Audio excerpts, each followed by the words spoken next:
class 7 students. We have already finished the first two topics, the advent of Islam, spread of Islam and dynasty, and today we are doing the third part, India and Arab world, and also Turks. Okay, what we had done was, in my previous video we spoke about how the Arabs had become a fighting force, and then they were conquering territories, and then they were also having a good business with those territories, and then we see the spread of Islam. Now here in India and with Arab world, what we see here also the same thing. They are coming to India, and then when they come, they settle down there, and then we see a good relation. So we see here that India and Arab world have got good relations with each other. They exchange goods. Okay, now they come to India and they settle down, and then accept they have also those exchange of goods, like they used to use, the Indian traders use the Arabs merchant ships to transport their goods to the western world. And then we also see the Arabian horses were very famous. Okay, so they used to get, the Indians used to get those horses from Arab, and then in exchange the Indians used to give them pepper, indigo, muslin, and all those things were having good relations. And then we see there were intermarriages taking place. People were settling. Now next what we see, now these spread of Islam also went to southeast. Okay, and through the activities of trade and through the activity of missionaries, through this species. So we see they were very good, excellent fighters, as well as they had the skill of sailing. So they went to Malaysia and then to Indonesia. Okay, now Indonesia and Malaysia, they had all Hindu kingdoms. That time they were controlled by the Hindu kingdoms. But once when the Arabs entered there, what happened was we see that Muslim and the Islamic religion being that got spread in these two places, Malaysia and Indonesia, and we see the Muslim dynasties coming up there, and we see the decline of the Hindu kingdoms. Okay, now what happened is they were having we see Muhammad bin Qasim. So before we go to Muhammad bin Qasim, let's read what I have told you.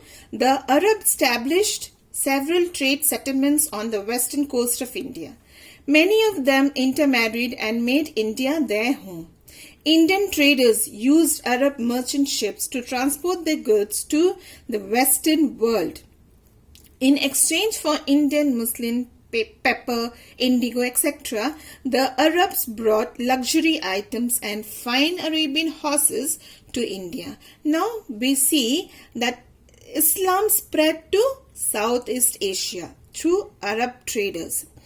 The old Hindu kingdoms of Malaysia and Indonesia declined and were eventually replaced by Muslim dynasties.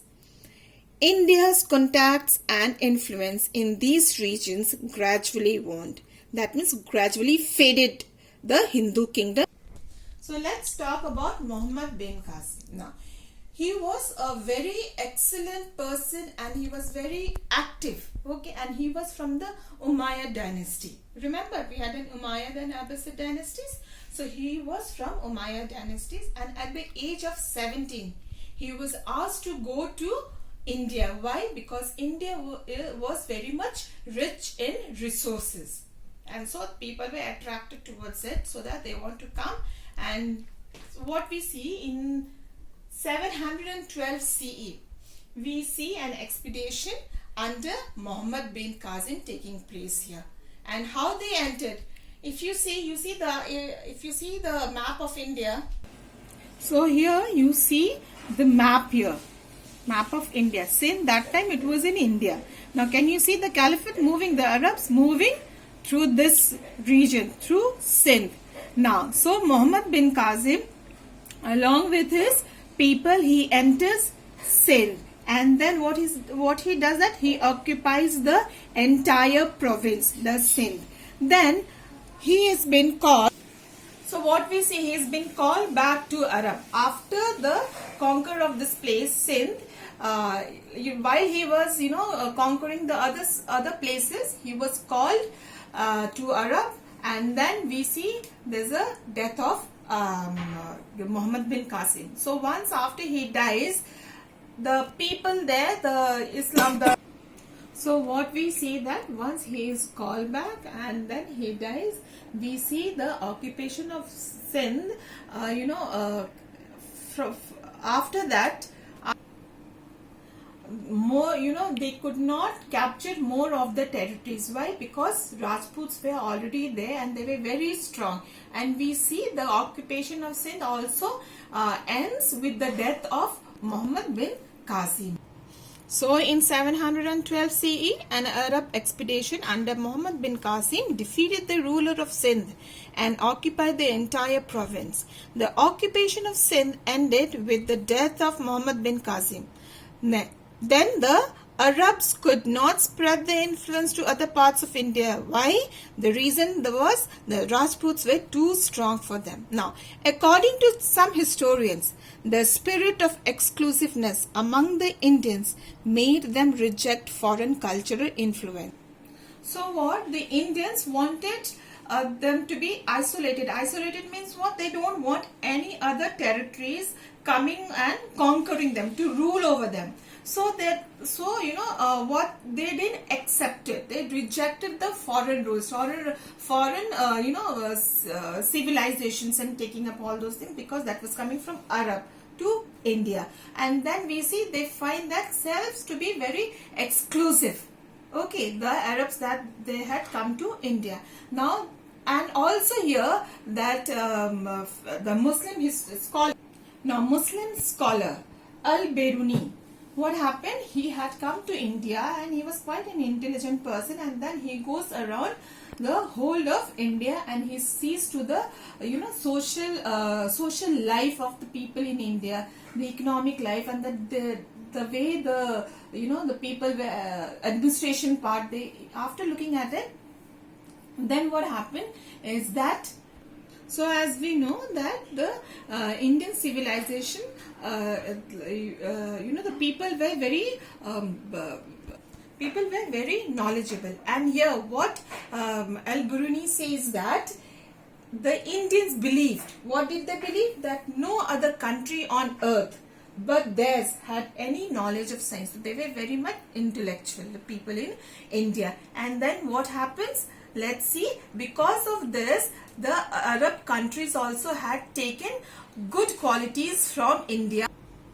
The Indians believed that no other country on earth but theirs had any knowledge of science. Hence, they were generally not receptive to the rich treasures of Arabic learning and civilization. So they did not accept the Arabic civilization. So here now what we see, the Arabs on the other hand learned a great deal from the ancient Indian civilizations. Once we were doing that house of wisdom, we saw from where they have gathered all these ideas and skills from different civilizations. So here the Arabs have taken what from Indian civilizations? Knowledge of Indian mathematics, medicine, astronomy, philosophy, and the art of administration were assimilated by the Arabs, leading to the further enrichment of Arab civilization and culture. Now we move to Turks. Now we move to Turks, and who were Turks? Turks were nomadic tribes and they had accepted this Islamic religion. By 9th century CE, what do we see? There's a decline of the caliphs. Okay, and then we see the Arabs has had got split into several kingdoms. Let's see from the book. So by the 9th century CE, the power of the caliphs declined and the Arab Empire split into a number of independent kingdoms. The two independent states established by the Turks in Central Asia were Ghazni and Ghor. The Turks were originally nomadic tribes, as I told you, who adopted Islam as their religion. it was they who eventually established a Muslim rule in India. So children, we have finished the third chapter. As I had been telling you in my previous videos also, please go through the chapter, read by yourself, understand it, and it's a very short and very easy chapter, right? And I expect you to do what? All the short question and answers, also the true and false from your book, fill in the blanks, match the following, that you will do in the book. And the short answers that I'll tell you from the book is, now E, page number 30E, answer the following questions in 1 or 2 words or sentences. So this you only have to write in 1 or 2 sentences. E, you will do it in your history copy. And then F. Next page, page 31, you will do F. Answer the following questions briefly from 1 to 4. So you will write this in brief, and then all those, match the following, choose the correct answer, state whether the following are true or false, and fill in the blanks. That you will do it in the book itself. And I expect the students of class 7 kindly do this work, give it to me by Thursday or Friday, and then for checking of your answers. I think this will be very helpful, because once you study, once you see the video, when you write the answer, that's just a repetition and you're doing the revision work. So I think that will be very great. And then any problem where you are not able to understand, please send me in the comment box, or you can send me a email in the email ID, and then I can revert to you with your answers. Thank you children. Take